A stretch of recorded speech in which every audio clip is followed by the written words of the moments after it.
नमस्कार, मैं हूं अलीशा और आप देख रहे हैं दिलोक नीति। चलिए बुलेटिन की शुरुआत कर लेते हैं पहली खबर के साथ। आज की पहली खबर रही, जूते पहनकर कुत्ते को साथ लेकर महिला जाती थी मस्जिद, कोर्ट ने किया रिहा। जी आपको बता दें कि इंडोनेशिया की ये पूरी घटना है। इंडोनेशिया में एक महिला जूते पहनकर और कुत्ते को साथ लेकर मस्जिद जाती थी। बता दें आपको कि कोर्ट से उस महिला को रिहाई मिल गई है। क्या है वजह, चलिए जान लेते हैं। मस्जिद जाने वाली महिला जिस पर ईश निंदा का आरोप था और ये मामला जब कोर्ट में जा पहुंचा तो उसे कोर्ट से रिहाई मिल गई। पिछले साल जुलाई में सुजैत मार्गरेट नाम की इस महिला का एक वीडियो जोरों के साथ वायरल हुआ, जिसमें वो जूते पहनकर अपने कुत्तों को साथ मस्जिद में दाखिल होते हुए दिख रही थी।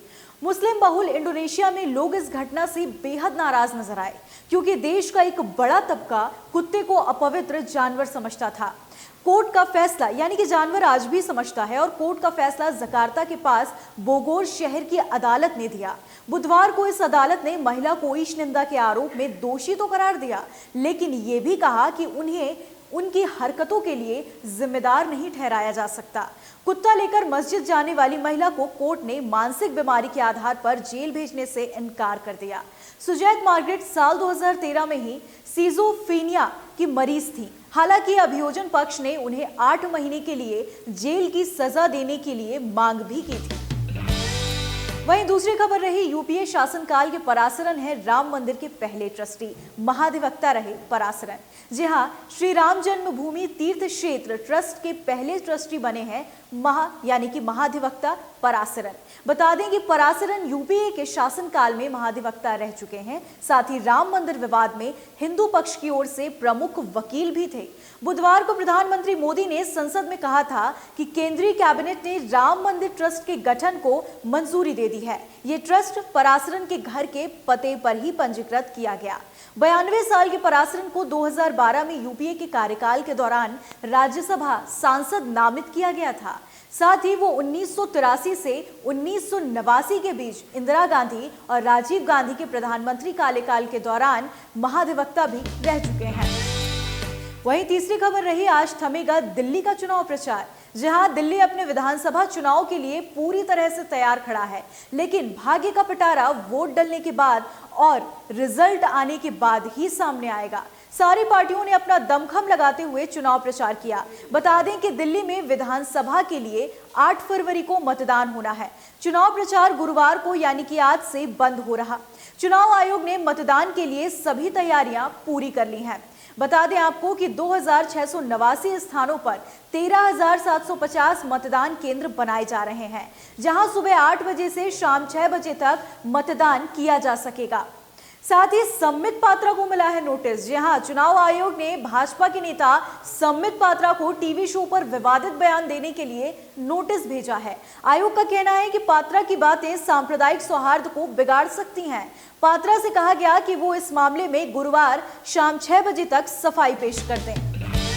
वहीं चौथी खबर रही, कपिल गुज्जर को आपका बताने वाले पुलिस अधिकारी अब नहीं कर पाएंगे कोई भी काम।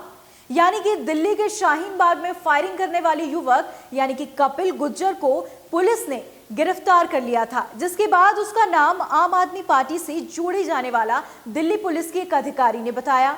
चुनाव आयोग ने शिकंजा कस दिया इस अधिकारी पर, जहां और कहा कि उन्हें चुनाव से संबंधित कोई भी काम ना सौंपा जाए और वो चुनाव संबंधित अब कोई भी काम नहीं कर पाएंगे। क्या कहा चुनाव आयोग ने, चलिए जान लेते हैं। क्राइम ब्रांच के डीसीपी राजेश देव ने दावा किया था कि शाहीन बाग में गोली चलाने वाले युवक यानी कि कपिल बैंसला आम आदमी पार्टी से जुड़ा है। बुधवार को चुनाव आयोग ने राजेश देव को चेतावनी नोटिस जारी कर दी और इसकी कॉपी उनके सीआर डाजियर में जोड़ दी गई। चुनाव आयोग ने कहा कि राजेश देव को दिल्ली चुनाव से संबंधित कोई भी काम न सौंपा जाए। चुनाव आयोग ने इस संबंध में गुरुवार शाम 6 बजे तक अनुपालन रिपोर्ट जमा कराने के लिए कहा है।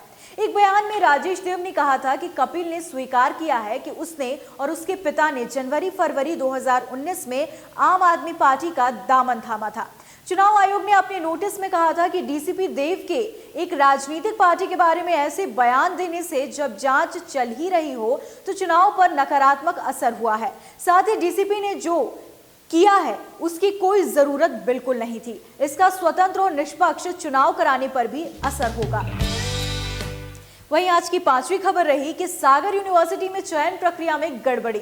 चयन सूची जारी करने पर हाईकोर्ट ने लगाया स्टे।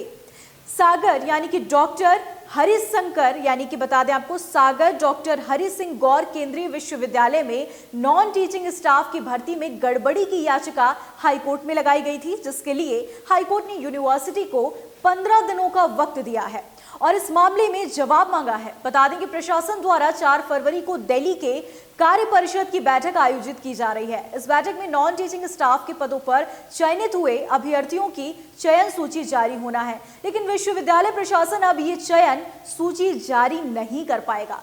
क्यों नहीं कर पाएगा? क्योंकि कोर्ट ने चयन सूची जारी करने पर रोक लगा दी है।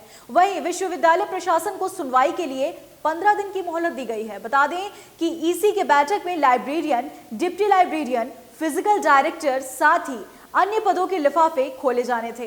क्या थी याचिका, ये पूरी सुनिए। याचिकाकर्ता दीपक सिंह का कहना है कि विश्वविद्यालय में भर्ती की प्रक्रिया के लिए 26 सितंबर साल 2019 को विश्वविद्यालय प्रशासन ने एक दैनिक समाचार पत्र में विज्ञापन जारी किया, लेकिन यह विज्ञापन रोजगार निर्माण में प्रकाशित ही नहीं हुआ। दैनिक समाचार पत्र में प्रकाशित विज्ञापन में अभ्यर्थियों को 14 दिन का वक्त मिला, जबकि विश्वविद्यालय की वेबसाइट पर देखने वाले अभ्यर्थियों को 33 दिन यानी कि 33 डेज का वक्त मिला। याचिकाकर्ता ने बताया कि विश्वविद्यालय प्रशासन द्वारा निभाई गई इस प्रक्रिया में वो इस भर्ती में यानी कि इस भर्ती प्रक्रिया में शामिल नहीं हो सका।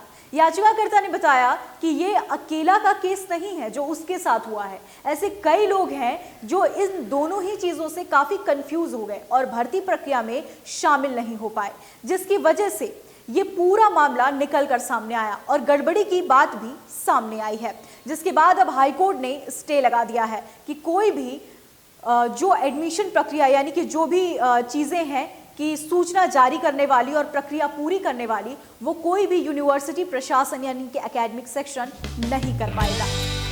आज के लिए बस इतना ही। देश दुनिया की तमाम खबरों के लिए बने रहिए दी लोकनीति के साथ।